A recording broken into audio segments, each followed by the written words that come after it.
Good afternoon, residents of Everett, Washington. I would like to call to order the Everett City Council meeting of October 26th, 2022. Welcome everyone to City Council chambers.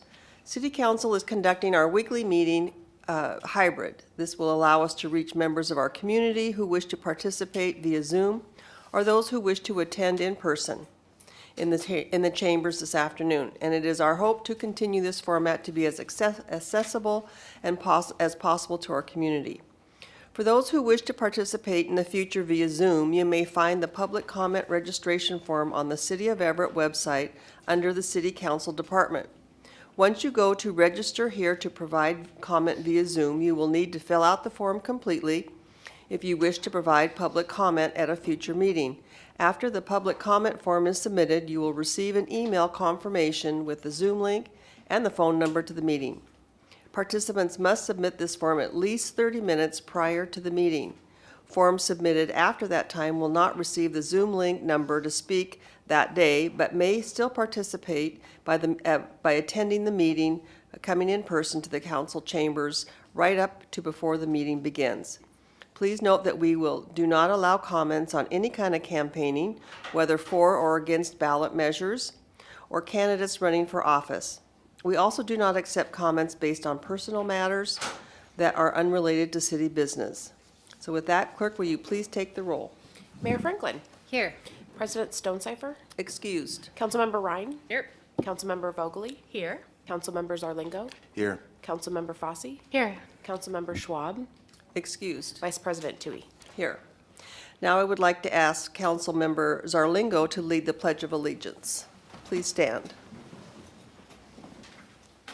I pledge allegiance to the flag of the United States of America and to the republic for which it stands, one nation, under God, indivisible, with liberty and justice for all. Thank you. Now I'd like to ask Councilmember Fosse to please read the land acknowledgement.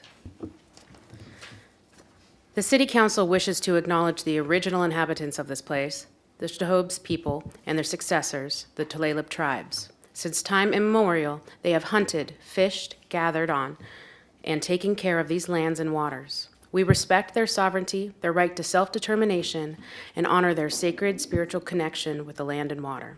We will strive to be honest about our past mistakes and bring about a future that includes their people, stories, and voices to form a more just and equitable society. Thank you for that. Do I have a motion for the approval of the minutes for October 19, 2022? Councilmember Ryan, so moves. Thank you. Second? Seconded. Thank you. Clerk, please take the roll. Councilmember Ryan. Yes. Councilmember Vogely. Yes. Councilmember Zarlingo. Yes. Councilmember Fosse. Yes. Vice President Tui. Yes. Moving on, Mayor Franklin, good afternoon. Good afternoon, Vice President Tui. I don't have any comments this evening, just want to give you a heads up that I need to excuse myself around 1:10 for another meeting. Okay. Thank you. Thank you. Angie, do we have anyone signed up to speak this afternoon? Yes, we do, but first we have a written comment from Gail Chisholm, and that's been provided to council, administration, and to the clerk to be part of the permanent record. We have 5 individuals here to speak, and I'm going to first start with Rich, if you could please come to the podium. And please state your name and city of residence, and you have 3 minutes to speak. She was afraid to try my last name. It's Rich Dididius, and I'm a resident of Everett. I'm here kind of representing the FRA Club 170 at the corner of Madison and Beverly Boulevard. I've given you, I believe she's handed each of you or gotten to each of you a handout that I made up so that you can understand the background and what the club is and what it represents. I think in there it says we've been in business for 46 to 50 years. Well, we found a dollar bill on the wall that dated back 9165, so we've been there 57 years.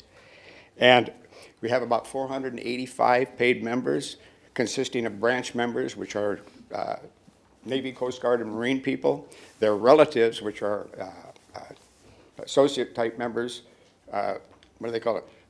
Anyhow, they're members, and then it's open members, just like myself, with no military affiliation, but we're there to enjoy the times. Our average age, I'm sure it's safe to say, is 65 years old, many of whom are with walkers and have trouble walking and so forth. And we have a lot of stuff going on at the club. Monday night, we have live music. Tuesday night, we have bingo. Wednesday night is our big raffle night. And Friday night is live music. So those 4 nights, pretty much 80% occupied. A lot of people coming in. Most of them, again, these retired people or older people, and they're there to enjoy the times that the club has to offer. The handout basically tells you our activity as far as charities and so forth are concerned. So we just want you to be familiar so you can make an informed decision when the bicycle lane proposal comes up. Great. I think that's it. Thank you, Rich. Next, we have David, if you could please come to the podium. Oh, also along with Tyler. And if you could both please state your names and city of residence, and you have 3 minutes to speak. Okay. My name is David Webster, and I live in Edmonds. Tyler Stump, I live in Marysville. So, as I said, my name is David Webster. I'm the manager of the Mill Creek Fred Meyer in South Everett. Tyler Stuff and I are here. His store is on Highway 99.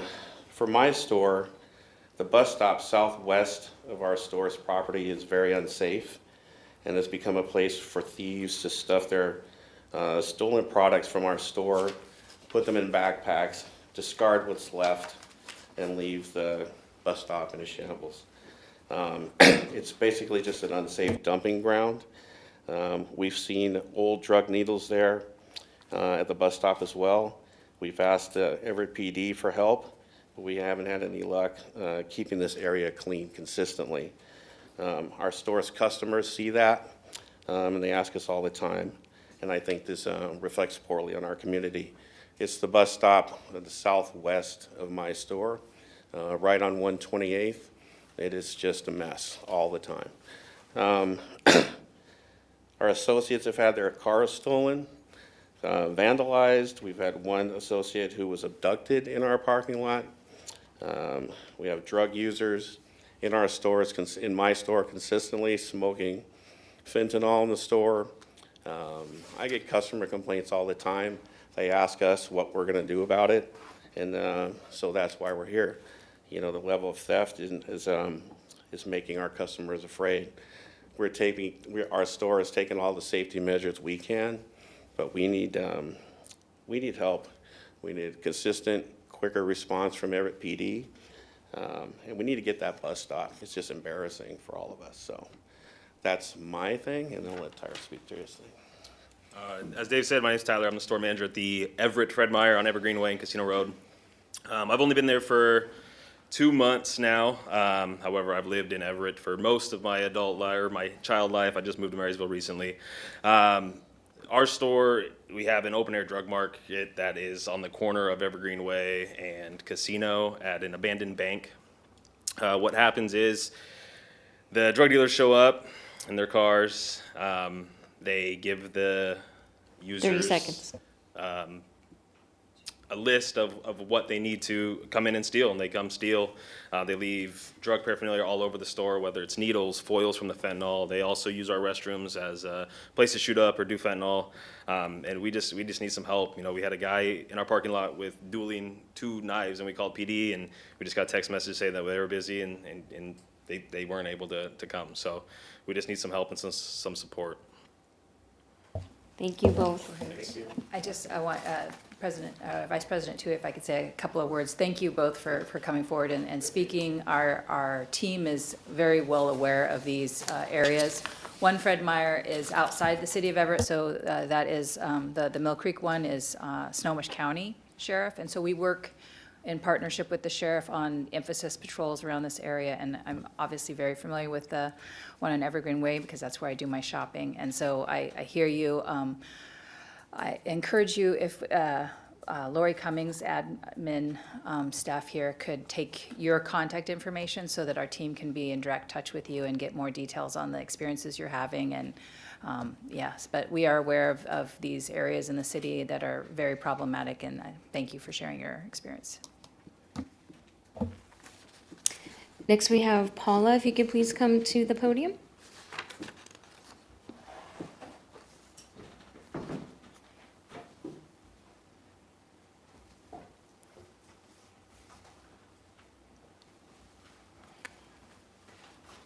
And if you could please state your full name and city of residence, you have 3 minutes to speak. I'm going to give you copies of council, mayor, legal staff, and redistricting staff for yourself. Thank you. Angie, I did approve for her for 5 minutes if she needs it. That's right. Yeah, thank you. Thank you, Vice President Tui. I'm Paula Townsell, residing in Everett's District 3, speaking on the redistricting process. My two overarching concerns are the City of Everett and the Redistricting Commission obstructed the process for residents to engage in redistricting in a fair and equitable manner as prescribed by the city charter. Number two, inaccurate information was provided to City Council, which was relied upon for your approval. Rest assured, I am not here to relitigate the east-west boundary. Last week, I called your attention to the inadequate engagement and the lack of consideration of public input. That was my effort to reflect the cornerstone of the mission of Everett Districts Now: equitable engagement throughout our city and throughout the districting process. I was relieved to find in my research that EDN did excellent work along with the city to ensure the mission prevails. I remain, however, deeply concerned. There's been an erosion of public trust because the city has distorted and misrepresented the facts on process and engagement throughout redistricting. I provided evidence in the packet that the City of Everett failed to act in good faith and didn't provide adherence to the mandated redistricting process. This council was manipulated into an approval they would likely have not ratified had they been provided with factual information. While I don't expect council members to all command an in-depth knowledge of our city charter, I do know that someone other than me should have that in their job description.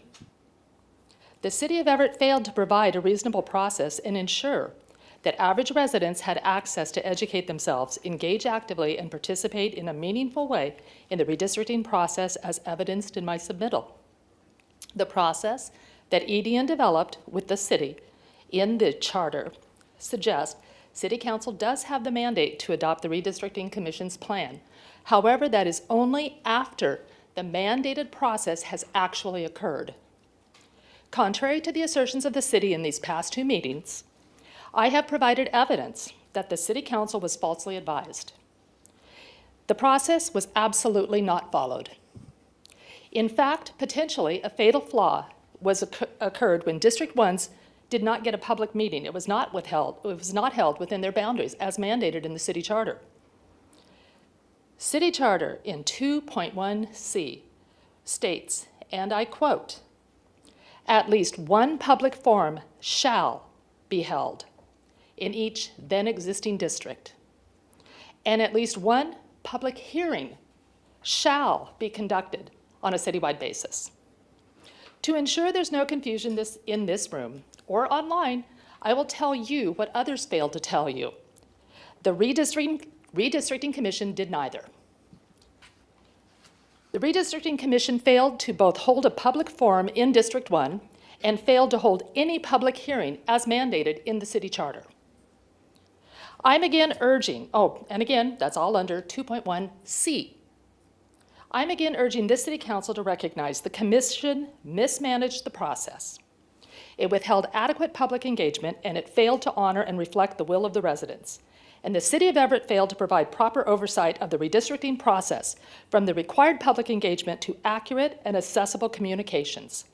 In closing last week, I asked this council to find the redistricting plan fatally flawed. It's my understanding, if City Council cannot remedy this matter, the next step for concerned residents is Superior Court.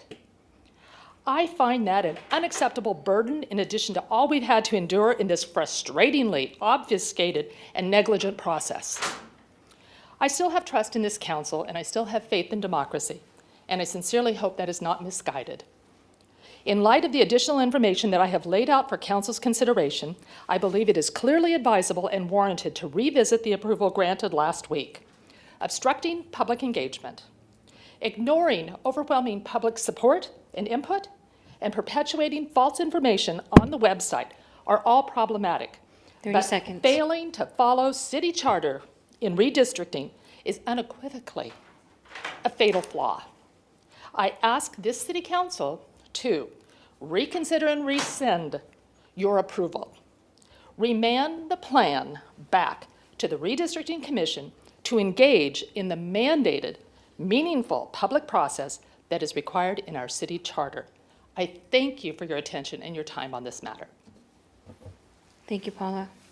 And I would just ask the city attorney to review this document and provide council with feedback on some of what this resident has shared as her concerns, and get Sir. back to us. We will do that, get back to you.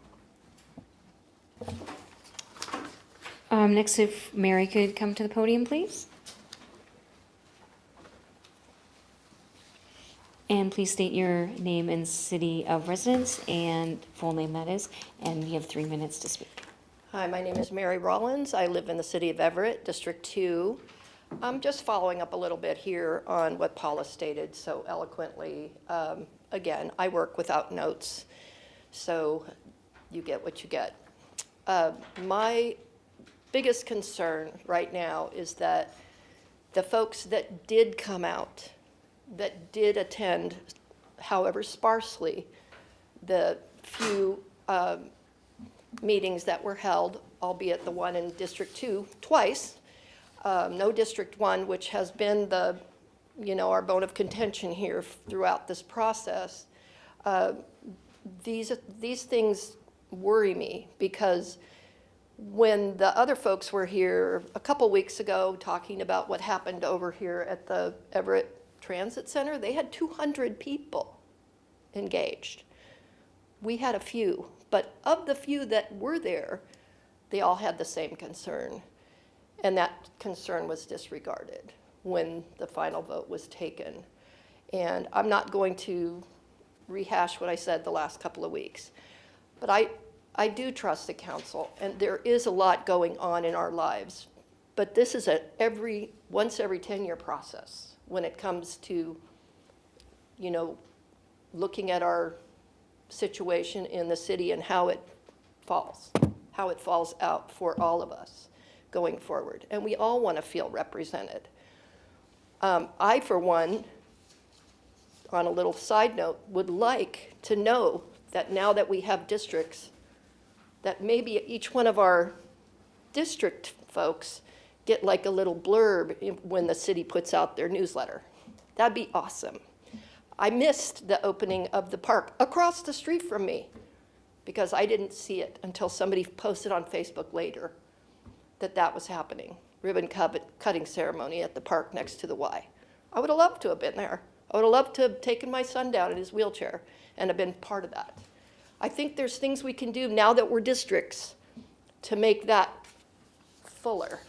We're still operating on this kind of citywide thinking. Anyway, as I said, I don't want to rehash what I've said before. It's on the record. But I thank you all for your time, and I hope we can resolve this. I know the timeline is now like next week when this has to be done. So we're on a time crunch, but going forward, that probably needs to be baked into the whole process. All right? Thank you all so much. Thank you for listening. Thank you for showing up and representing me, especially my councilperson, Paula. Thank you. Thank you, Mary. And Vice President Tui, that concludes our public comments. Great, thank you. Okay, moving on to council comments and liaison reports. We'll start with Councilmember Ryan. Hello, good afternoon, everybody. Thank you for all of our commenters today, and I do look forward to the report from legal about the document that was provided today, and if that could be done in a expedient manner, that would be appreciated, especially with the timeline crunch that we have coming up. I agree that it would be more proactive outreach to the community would be wonderful, and as part-time council members without any support staff that we can rely on for those communications, it's difficult to engage the public when we can, but I will be more proactive about it and make a commitment to that, so thank you for bringing that up. This weekend, I participated in the Everett Station District Alliance cleanup, and there was a great crew of, I think, 15 or so folks. Councilmember Fossey joined in our rain gear, and we picked up, I believe it was 25 bags of garbage over on the around the district, or around, excuse me, around the train station. So it was a great turnout and a good community event, and glad to see the area being proactive about just keeping the space clean and welcoming. I had mentioned it. Thank you to our to Gail Chisholm, who wrote in about item number 5 regarding the landscape maintenance services, and I've asked for it to be pulled for discussion today from consent, so I look forward to the discussion about that topic. And earlier this week, I also attended the Council of Neighborhoods meeting.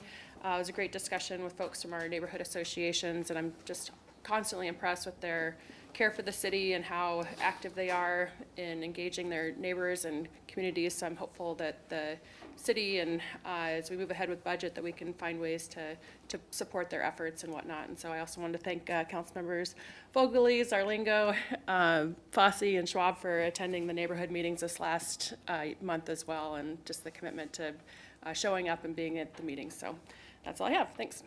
Okay. Moving on to Councilmember Vogely. Good afternoon, everybody. I have lots of things. Thank you so much for bringing all of that information to our attention about districts. I really like deep diving into lots of things, and I didn't feel that I was, well, I didn't do that one because it wasn't what I was allowed to do. So I'm glad that there are people out there that can come tell us about it. And also Gail, Miss Chisholm, that is, I'm looking forward to discussing that piece too, because, you know, right now I'm all about what's going on in the budget. And I did read the charter today, not all of it, but I have it here. Anyways, there's so many questions about the budget that I have that would take, and it's not even like on the list today to talk about, so I won't. But according to our charter, which is in one of these things here, we can have a special meeting for, here it is. Okay. Budgets and budgetary procedures. It shall be prepared and acted upon in the manner and within the time limit prescribed law. The council may prescribe budget procedures supplemental to and not inconsistent with the provisions of the state law in this charter. I think that means we can have a special meeting, right? And so I don't know how we do that or when, but I think we desperately need one because, yeah, we do. So, let's make it happen. Other than that, I totally know about the Fred Meyers. They are community transit bus stops, which doesn't mean anything, and that is just, that's what they are, and I also use them, and that was the an interesting way to put open air drug market. These are the types of stories, you know, for public safety, for really getting a handle on all of these issues that are affecting all of us. I see a hand, but I don't think we get to actually like do stuff about that. But I see you. I'll have more comments on that later, but just, I know they're not in here anymore, but thank you for bringing that up and adding more to the story. And Green Everett happened on Saturday at Forest Park. And there was lots of trees planted, and I got to speak a little bit in the rain that we finally had that is probably making many people miserable outside. But there was probably like 63 trees, I think. That's what I don't know if they were all planted that day, but that's what there was available. So, and yeah, I think that's all for now. I'll talk more about nitrogen, you know, coming up. Thank you. All right, Councilmember Zarlingo. Well, a couple of quick notes. On Saturday, I attended a 4-hour symposium on transit-oriented development through the Puget Sound Regional Council. And have been learning about this for months and months now. It's an important issue given all the money we're going to be spending on transit, especially in terms of light rail. But making that all work, making that pay off is a multifaceted thing, and transit-oriented development is really where that's at. So I'd encourage anybody who's interested in really productively understanding how we're spending that money and how we can best spend it and serve the city and handle the growth that we'll be seeing to look into transit-oriented development and look for more from those of us who are responsible for it. Also like to thank Rich Dedidius from the Fleet Reserve Association. Visited them 6 months or so ago to understand the situation they're in, recognize the value of those social institutions that have been around for so long and serve people who don't have a lot of other social outlets and have some mobility challenges. I'd like to congratulate Ryan Sass in Public Works and the Traffic Department for their work to find a solution that both handles the bicycle traffic that we'd like to handle on that major east-west and preserves parking as much as possible and responds to some of the concerns that Rich and others have raised. So that's really, to me, adding brain power, making connections, and having the city work as well as possible for all of its community members. So really happy to see that. And then also a final one about weekend things. On Sunday, I think it was, a friend and I did the last of every 2-week sampling of Silver Lake's water quality and constituents. And we do that every 2 weeks from May through October or so, a cooperative program with Everett and Snohomish County. And I'm happy to say congratulations to Parks and Public and Facilities. The condition of the lake is really good, especially given a lake surrounded by the city this way. There's still some natural areas there, but also some built environment, and especially with the upcoming trail and attracting more people there, I think it's great that we've got a lake in the city that our forefathers had the foresight to purchase more than a century ago, and we've now kept it in and got it in better condition. So I'm looking really forward to the opening of that trail and bringing more people to a real gem for the city. That's it. Thank you. All right, moving on to Councilmember Fosse. Thanks. Yes, I enjoyed this last weekend the ESDA cleanup. I always enjoy doing cleanup, so it was a pleasure to do that on a rainy morning. I also got to attend Hawthorne's Fall Fest Trunk or Treat, which was adorable. So many really cute costumes out there and excited kids, and that was a wonderful event put on, and it was really nice to get to meet some more parents that I hadn't met before. So we had a great time there. This Saturday, I believe that there is some holiday events coming up. I believe that there's a trunk or treat downtown Everett on Saturday. Yeah. And I also wanted to inquire about the special meeting that Councilmember Vogely was mentioning. What would be the timeline for something like that? Would that be a public meeting? So that would be an additional public meeting, and then when would that be? I'll reach out to Council President Stonecipher and staff to see what works, and we can then present a couple of options to council to look at. Okay. And in my opinion, it would be in here, but maybe as not as like an open meeting, Yeah, but we'll not come up with a plan and Yeah. reach out to you guys. Okay.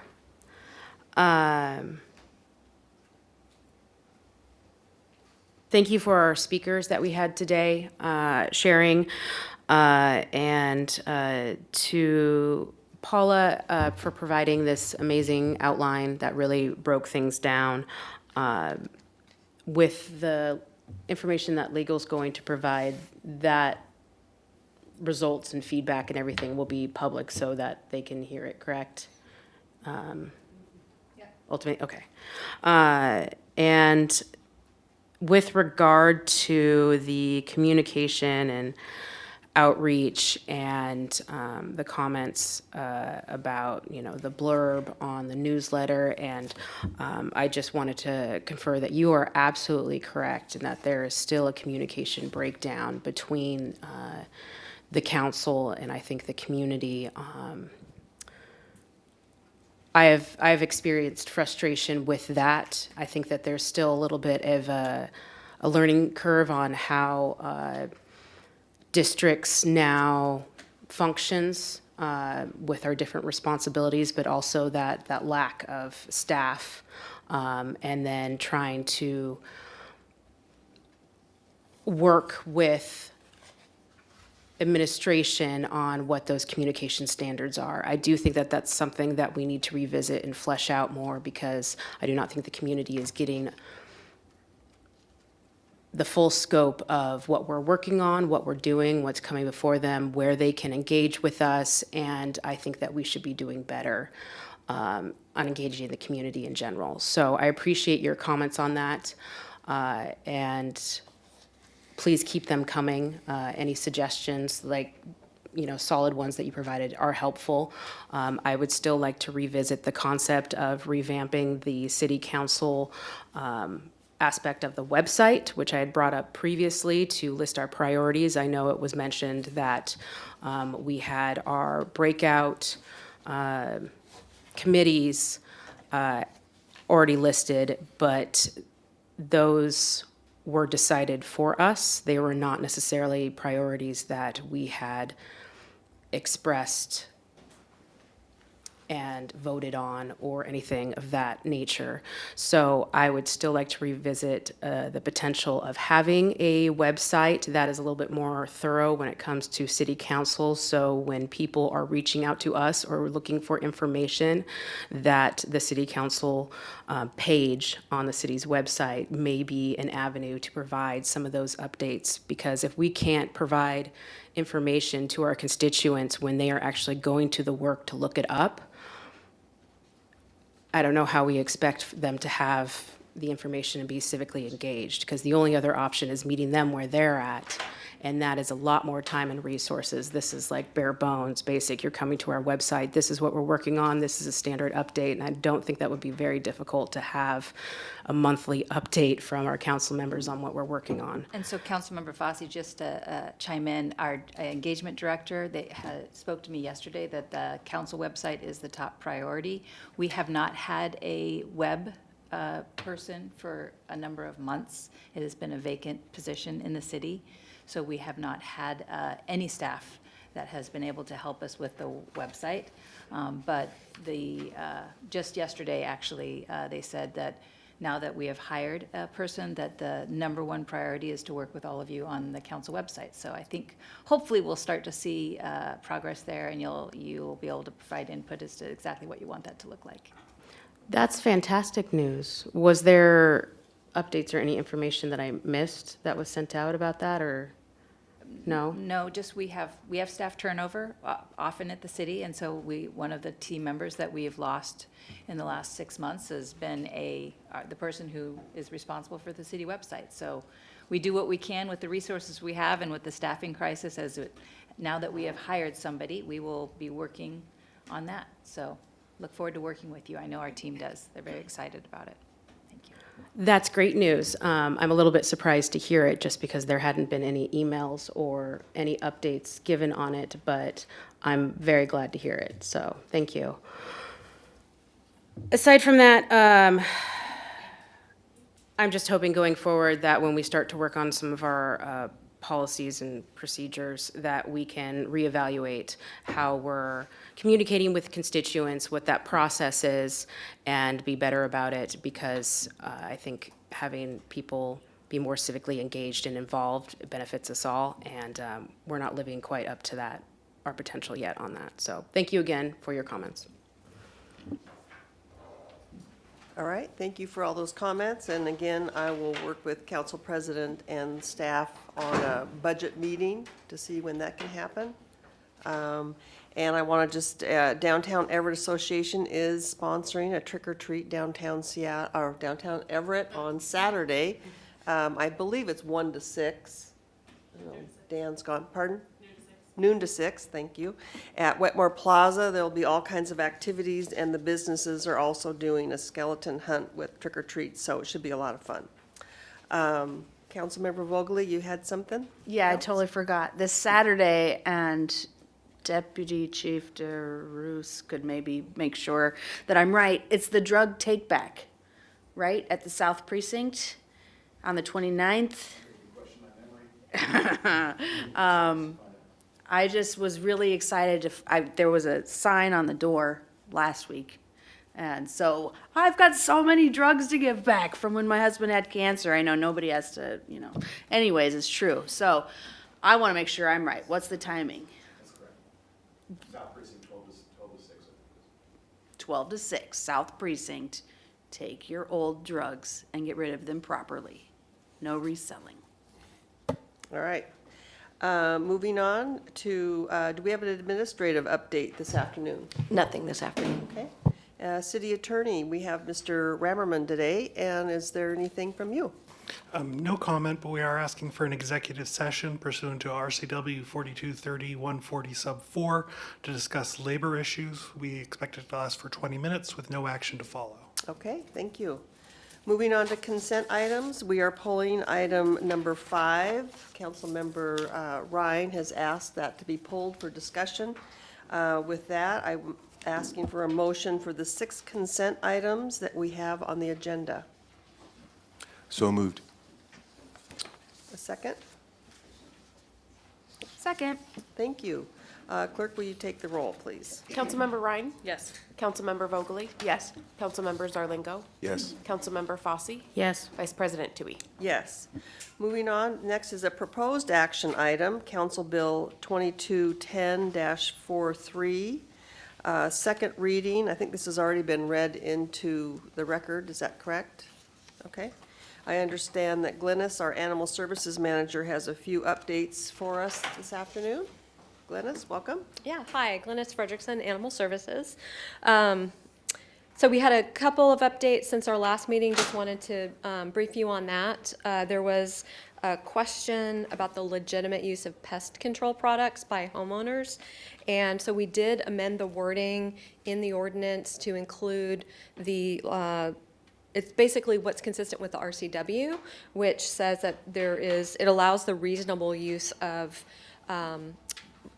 rodent poisons, insecticides, pesticides, basically for their legitimate intended purpose. The other question that we had, I think, was about the household pet limits when it pertains to fostered pets. So we looked, the definition of owner in the code basically would encompass fostered animals as well. So we would, those numbers of animals would be the same within the maximum of 4. If somebody wanted more than that, then that would entail getting a hobby kennel license. And that may be something that if somebody's fostering a pet for the Everett Animal Shelter, we may be inclined to waive that fee at that point. And then we also, I just wanted to let you all know that we did not make any changes. We did not include grandfathering for the roosters and peafowl. Okay, thank you. Do I have any questions on this proposed action item? Councilmember Ryan. Thank you. Thanks for coming back with the updates too. I had a question about the service animals, and I know many of our veterans rely on emotional support animals that that have a different designation than a service animal, service dog, guide dog. So I was curious if if any of these proposed changes would have any impacts on emotional support dogs. So excuse me, emotional support animals. Sure. The definition in the state and the RCW is specific to service animals, and it does not include emotional support animals. I do know that in a lot of cases, businesses may elect to allow emotional support animals and not distinguish between service animals, but it doesn't speak to emotional support animals specifically. Okay. So would people, if I remember correctly, service animals were going to be limited to just dogs in this? Is that Dogs correct? and miniature horses. Oh, okay, Yeah. great. Cute. And so would there be similar limitations for emotional support animals? It doesn't speak to that, so it's just specific to the service animals. Okay, great, thank you. Okay, any other questions? All right, seeing none, thank you very much, you. Glennis. And this third and final reading is on November 2nd, 2022. So moving on to our action items, we will go back to item number 5, which states to authorize the release of request for proposal number 2022-074, landscape maintenance services as substantially provided. And I believe we have Teresa here. I'm wondering if we first want to understand what the Questions questions are. are around this. and then Teresa Councilmember can- Ryan? Sure, yeah, I'd be happy to speak to it. We had a constituent write in today that flagged the use of pesticides in part of the plan and especially called out Roundup. And we all know there's many concerns about Roundup and the use of Roundup and as it relates to various lawsuits that they've been involved in and just impacts to people's health that come in contact with herbicides and pesticides. So I have concerns specifically about those types of herbicides and pesticides being used on city property, especially at parks where there's little hands and feet that come in contact with it, and also just the storm water and rainwater runoff as it seeps into the ground. So I was hoping you could speak to it. It might not be specific to what's on the table today. It might be more related to the integrated pesticide management plan, and so I'm wondering if that's where the concerns and the focus should be instead. Okay, first I want to mention that this solicitation isn't about the parks. So this is more of a facilities contract, and we're really dealing with the police station, the library, the court, the outside landscape in front of the municipal building. So we're really talking about our municipal buildings for this particular solicitation. But I also want to apologize to our citizen. I really want to, the citizen clearly devoted a significant amount of time into this concern, and I want to address and acknowledge them. We noticed the error of including Roundup in the solicitation after we sent in the draft to council. So we apologize for that as well. It was never our intent to include Roundup, as the city does not use Roundup, and it hasn't used it for a number of years. We request, if okay, that you approve the solicitation with that removed out of the solicitation. And then this is just to release the solicitation, so it would come back to you in late December, potentially early January for award. Councilmember Ryan, anything else on that? Yeah, thank you for the clarification. I don't know if a verbal amendment needs to be made or if it's just an updated draft that comes through with the removal that we would. Yeah, I'd be happy to email you an updated draft either later this afternoon or tomorrow. We can approve it if we approve the amended change first, and then we can approve item number 5 with the change, or we can wait. Councilmember Vogely? Okay, very good. I'm super happy to hear that we don't use Roundup and that it will be taken out either today or later, but that is. But we also have Osmocote. And I think, okay, let me just, first of all, this action, is it a recurring action? Do we typically, as a city, call for bids for landscape management services? Or is this new? Because like, doesn't the Parks Department do that? So I'm curious, that's. So we issue a solicitation every about 5 years or 6 years. Oh, okay. So I think our last solicitation was issued in 2016, and I think we had a 6-year term, excuse me. This is for 1 year. It'll be coming back to you for award for 1 year with 4 one-year renewals. So a maximum of 5 years. And then we resolicit and recompete. We essentially recompete every 5 years. Okay, because our Parks Department does usually do the. I can't speak to that, but I'll let Bob Leonard, the Director of Parks.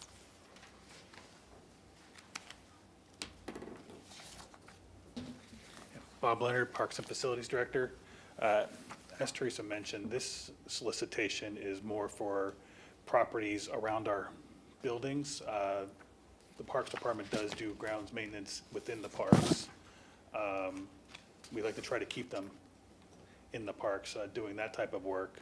They can go do some of this, but mostly we also would get into some different other issues like union issues and stuff like that about who's doing what work, but this is mostly just for the buildings. Thank you. That's one of the reasons I asked, because unions. And yeah, I do have the list of all of these things. I know this shouldn't be a really big deal, but dang it, nitrogen and climate action and runoff and safety. And we have, our climate action plan. The city of Everett passed resolution 7475 and 7476. We should be using that. Can we, since you are gonna already take out Roundup, it sounds like we can change this a little bit, and to make sure, I don't know if it's in our purview to give you direction to change your call for bids, but I have a couple things that, so maybe we should revisit this next week after I tell you my stuff? It sounds like this is specifically around the use of chemical Yes, agents. like weed. And I'm just going to say, Not this weed. could be a bigger discussion than just this solicitation. Right. So I think it would take a little bit more time than just a solicitation if council wants to take up the question of pesticide usage within the city. It would be a definite impact on the way the city goes about doing business, and would definitely need to be discussed. There could be some significant impacts. Okay. So that, to me, that sounds like the Quality of Life Committee, which I believe you both serve on, would be a great place to start with that bigger picture. I would be happy to meet with the Quality of Life Services Committee to discuss this type of thing, this subject specifically. I will say that while the city does use some chemical herbicides, we definitely try to minimize and limit the use. And we also realize that there are people that have some issues with or sensitivities towards some of the agents. We do like to figure out ways to offer pesticide-free areas or pesticide-free parks as an alternative recreational opportunity. That all of the staff and all of the people that would be putting on are all state licensed applicators and following all of the current regulations and using all of the current PPE as required. So we definitely try to limit it and minimize it, but it definitely, and we try other ways to also try to minimize it by using like mulching beds and those types of things, of activities to use other ways. But if we got away from using the chemical agents, it would be a lot more mechanical type of True that. activities, or I a garden. reduction in the expectations and standards. That is we also are used to. awesome. Dandelions are fantastic beasts. Okay, then taking out Roundup, I would be able, okay, somebody else. Okay, so is there a motion to approve the removal of Roundup in this solicitation? Councilmember Ryan so moves. A second? And of course, the second. Okay. Clerk, will you take the roll? Councilmember Ryan? Yes. Councilmember Vogely? Yes. Councilmember Zarlingo? Yes. Councilmember Fosse? Yes. Vice President Tui? Yes. And now is there a motion to authorize the release of this request for proposal with the omission of Roundup in the proposal? So moved. Okay, second? Second. Thank you. Clerk, will you take the roll, please? Councilmember Ryan? Yes. Councilmember Vogely? Yes. Councilmember Zarlingo? Yes. Councilmember Fosse? Yes. Vice President Tui? Yes. Okay, thank you for all that. Thank you, staff. And hopefully the Quality of Life Committee can dig a little deeper into that issue of pesticides.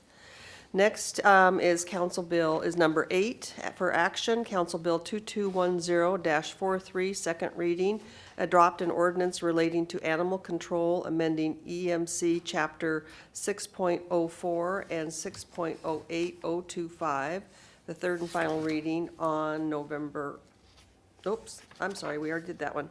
Sorry, here I am, I've got notes everywhere. Okay, number 9, Council Bill 2210-42, third and final reading. Adopt an ordinance creating a special improvement project entitled 36th Street CSO Storage and Regulator Modifications, Fund 336, Program 022, and repealing ordinance number 3812-21. Do I have a motion? So moved. Thank you. Second? Second. Okay. Are there any questions on this topic? All right, seeing none, clerk, please take the roll. Councilmember Ryan? Yes. Councilmember Vogely? Yes. Councilmember Zarlingo? Yes. Councilmember Fosse? Yes. Vice President Tui? Yes, and we will now move into our executive session with no announcement to follow. Lasting for 20 minutes.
Hello, this is Council Vice President Tui, and council is in executive session, and I'm here to extend that an additional 10 more minutes till we finish. Thank you.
And with no further action, we are adjourned. Thank you.